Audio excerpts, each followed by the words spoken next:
No power greater than X.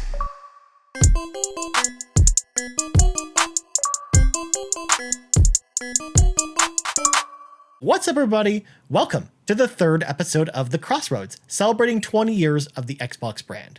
My name is Ryan Turford, and this is the show where we're counting down the months to the 20th year anniversary of the original Xbox with 50 of the best games to play on the console for both new and experienced owners. We dive into the brief history of each game and talk about what makes them awesome. As always, we'd love your feedback on this and all of our shows over on Twitter at the Xbox Drive, or you can reach out to me directly anytime at Ryan Turford. Now, the fighting genre is actually very well represented on the original Xbox, and I had no shortage of games to choose from for this particular list. But this one obviously was actually pretty seminal with the launch of the original Xbox. It actually came out the same day of November 15th, 2001, if you can believe that. And that game, of course, folks, is Dead or Alive 3. Now, Dead or Alive is a very, very, very different series that's known for different things and not so much for the fighting or for the game itself. It's known for other stuff, but we're, again, not going to dive too into because, again, it doesn't really pertain too much to Dead or Alive 3 in particular, because I do think that it really escapes that trope of kind of what people think about Dead or Alive today. But it was actually a really interesting story of how Dead or Alive actually came to be on the original Xbox and how it became an exclusive. So, of course, the Dead or Alive series started all the way back in 1996 in arcades with the original Dead or Alive. It also came to Sega Saturn a year later, and then PlayStation 1 about a year and a half after that. In fact, we never saw the Sega Saturn version of the original game here in North America. You actually have to purchase that as an import, essentially, versus the PlayStation 1 actually was released here in North America. And it was actually a very popular game in Japan. So it actually got a sequel in 1999 with Dead or Alive 2 in arcades. And then a year later, it came to the PS2 and the Dreamcast. And it, again, took more of the formula from the first game and kind of amped it up a little bit. But the first game and the second game were actually, again, pretty popular. And it was kind of cool to see them actually get a release on the original Xbox in the form of Dead or Alive Ultimate, which was a 2-pack that contained both 1 and 2. Unfortunately, here in the video, I'm only showing you Dead or Alive 1 because I'm actually missing the second game. I just don't have a copy of it. But either way, these games are super fun. And in fact, if you go back and play Dead or Alive 2 on the original Xbox, they did a whole bunch of enhancements with the game. They did it in the Dead or Alive 3 engine, and it actually looks really, really, really good. And it's actually a pretty strong contender. Like, I think it's a great pickup if you're looking for a fighting game. But ultimately, the choice that I went with for today's list, of course, as I mentioned, Dead or Alive 3. Again, very, very, very, very, very different from the modern Dead or Alive games as far as, again, the way that you kind of perceive them. But this was actually a really important game at the release of the original Xbox. Like, it really was the big definitive exclusive fighting game for the console. However, it didn't really come to arcades or anything like that. It was exclusive to Xbox.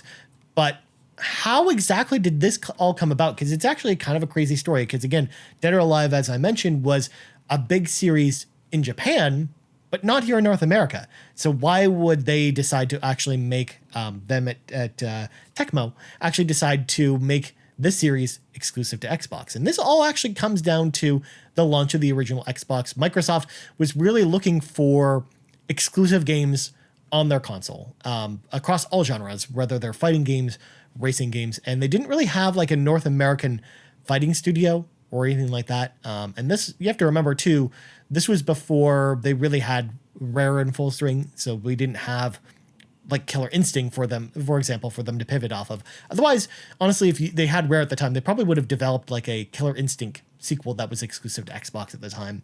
But obviously, that deal wasn't in place yet. So they actually reached out to Team Ninja, the studio that was actually developing the Dead or Alive games at the time, led by Tomonobu Itagaki, who was basically the director. He also led Team Ninja. He's known for basically directing all their games, including the Dead or Alive series, as well as the Ninja Gaiden games. And what Itagaki decided to do was he decided to accept Microsoft's offer because basically the Xbox was being primed as the most powerful console of this generation of consoles. And Itagaki famously talked about how he wanted to always develop the Dead or Alive games, whether it was 1 or 2 or even the third one, on the most powerful hardware available at the time of the release. And when he heard that the Xbox was going to be the most powerful machine, that's when he decided basically to fully shift Team Ninja to being a Microsoft exclusive studio, to the point where beyond Dead or Alive 3, we've also got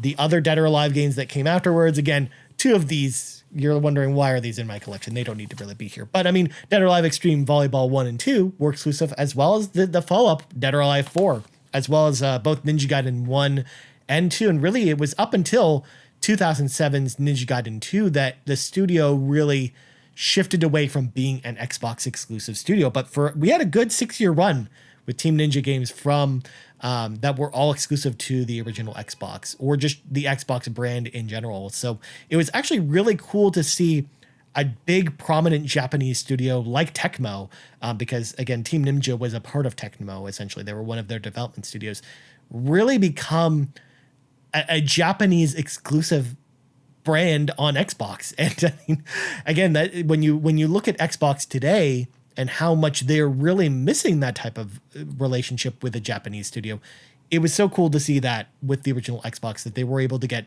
a developer like that. And that's how other relationships came about, like From Software, for example, which was also really exclusive to Xbox for a long time, as well as other Japanese studios. So yeah, it's just cool to look back on that. But again, we're here to talk about Dead or Alive 3, so let's get into the discussion right now. Now, the story in Dead or Alive 3 is literally all over the place, but I'm going to quickly sum it up here for those that haven't played it. There's a third Dead or Alive tournament that Ryu, Ayane, and Hayate, who are all ninjas, all decide to enter in order to stop a new superhuman developed by DOATEC called Omega. Omega was once the leader of the Mugen Tenshin Ninja clan and is Ayane's adopted father. He must be stopped, or apparently bad things are going to happen. Yeah, again, the story's kind of all over the place, but you have to keep in mind that unless you're a modern Mortal Kombat reboot, or a Soul Calibur game that was released after Soul Calibur 6, or unless you're a game from Arc System Works like BlazBlue or Guilty Gear, you're not really playing fighting games for the story. I mean, the story very much is as an afterthought, and especially, again, with a game like this back in 2001, it was very much an afterthought. I mean, the story is there. It's very loose. It's just there for you to actually give you a reason why all these characters are fighting each other. The story mode in Dead or Alive 3 plays like your typical arcade mode, as you select a character of your choice and battle 6 different enemies before taking on Omega yourself. It's short, and each character has a unique ending depending on who you completed the story with, and it gives you a reason to replay it with all the different characters to basically see all of the different endings, even though the canonical ending is actually Ayane's, surprisingly. Ayane, which is cool, because Ayane is actually my favorite Dead or Alive character, and it was actually cool to see her kind of be the star of the show in this game. Again, it kind of, the final enemy, he's very much her adopted father. So again, it's a very personal story for Ayane.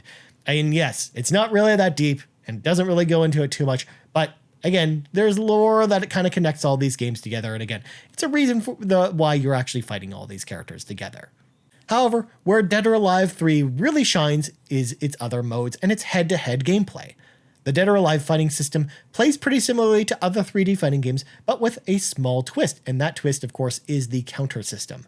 In addition to blocking, you counter your enemy's attacks by pressing a combination of block and a directional input matching where the attack is coming from, which will essentially have you throw the enemy for various points of damage. And again, the throws that you do from counters will depend on, number one, whether it's a high attack, low attack, or medium attack that you're countering, but also the character itself. For example, certain characters are more built around the counter mechanic than others. For example, like Beaban in particular is a character that is all about throws and counters, and he does a ton of damage if you do throws and counters, whereas his hand-to-hand attacks are a little bit weaker, and that balance is really dependent on each individual character, which, again, is super neat. However, countering is a double-edged sword, as using the incorrect directional button will not only cause you to take a hit, but it also causes the attack to deal double damage. This leads to matches being a little more focused on strategy and trying to predict your opponent's movements rather than button mashing. I personally really enjoy this approach to strategic 3D fighting, and it really feels very different from other 3D fighting games. And again, it feels a lot less button mashy than a lot of other games. I mean, sure, you can button mash if you want, but anyone who's been playing the game for a while has probably got a lot of the moves memorized, so they actually have a big leg up on you with the counter system, which again kind of really reinforces the idea of player skill being a big part of Dead or Alive, which has really been something that's always stuck with the series from the very beginning. And it's something that I've really appreciated about the series when you compare it to other 3D fighting games like Virtua Fighter or Soul Calibur. Like, I think the skill cap, I think, is much higher on a game like this than some of those other games. But again, there are different variables when you compare all that stuff. It's not like comparing apples to apples kind of thing. And we'll talk about that more when we'll talk about Soul Calibur at some point later on in this list. Beyond the story mode, you'll also have a survival mode, a time attack mode, as well as a tag team mode that rounds out the package, giving you lots to do whether you're playing alone or with a friend. As with any fighting game, you'll get much more out of the experience with a friend to play with, and Dead or Alive 3 is a lot of fun to play. Visually, the game was state-of-the-art for the time it's released, and almost 20 years later, it still looks and runs really great. I mean, it doesn't run above 480p, it does run at a very low resolution, but again, if you've got an original Xbox, it still looks really good, surprisingly. Like, again, it was a state-of-the-art game when it came out. Again, there was no games at the time really doing visual fidelity, especially in a fighting game like this one was. The environments, the character models themselves, even just the artistic look of the game, I think really pops off screen. And it was a big step up over Dead or Alive 1 and 2, which I think were more primitive. They were, but again, you have to remember also they were on the PS1 or again the Dreamcast, which again were just less powerful consoles than the original Xbox. Whereas this game was really built with the original Xbox in mind, and again, it was a big deal when it came out. All these years later, we've had a ton of other Dead or Alive games, but honestly, Dead or Alive 3 is actually a really great fighting game, even when you compare it to its later incarnations. It's got less characters than something like Dead or Alive 4, but ultimately, I think it might be a better game when you go back and play it today. Again, it's got less modes, but if you've got a friend, or if you're someone who's actually new to fighting games, I think, especially 3D fighting games, and you want to see kind of the roots of where it all started, then I think Dead or Alive 3 is a great pickup. And again, a fairly cheap game to find. Again, this is the Platinum Hits version that I've got here, but you've also got the original version. Unfortunately, here in North America, we did miss a little bit of content that was added specifically in the European and Japanese releases of the game, with some extra costumes and some other visual accoutrements that were added to that version that unfortunately didn't make it in the Platinum Hits version. So it is something to keep in mind. There actually is an Xbox, original Xbox magazine disc that was actually included in like a 2002 edition of the magazine that actually included all those upgrades that you could actually install to your Xbox hard drive, and they would basically work into Dead or Alive 3 when you played it. But unfortunately, unless you want to track down one of those discs now, you've just got to settle for this version of the game as is.